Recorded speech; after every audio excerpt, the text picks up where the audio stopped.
mais d'un autre temps. Les emplois dits familiaux ne sont plus acceptés par les Français, et cela que ce soit à l'Assemblée nationale, au Sénat, dans les exécutifs locaux ou dans les cabinets ministériels. Alors on peut qualifier cet article 3 de texte de circonstance, et oui, il faut l'assumer.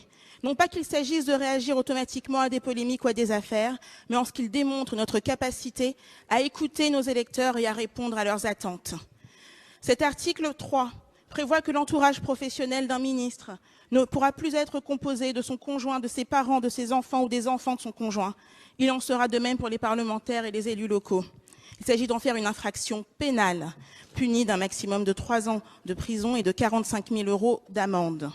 Et pour aller encore plus loin dans la confiance, la commission des lois, sur proposition de la rapporteure et du groupe La République En Marche, a ajouté l'exigence d'une transparence complète qui obligera à déclarer auprès de la haute autorité tout lien de parenté avec un collaborateur. Alors on nous oppose que le vrai sujet est celui des emplois fictifs et pas uniquement celui des emplois familiaux. Et oui, en effet, les emplois fictifs ne peuvent être tolérés, et cela qu'ils soient familiaux ou non, il faut le rappeler. Mais lorsque l'on emploie son enfant ou sa femme, on ne peut nier qu'il y a un enrichissement d'un même foyer avec de l'argent public.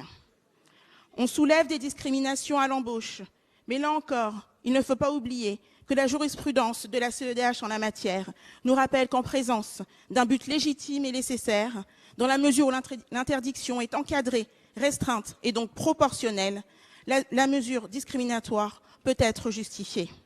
Enfin, je rappellerai que la lutte contre le népotisme est une exigence républicaine. La République En Marche est d'ailleurs convaincue que nous saurons tous et tous trouver des personnes parfaitement qualifiées, dignes de confiance, en dehors de nos familles. Merci Madame Avia.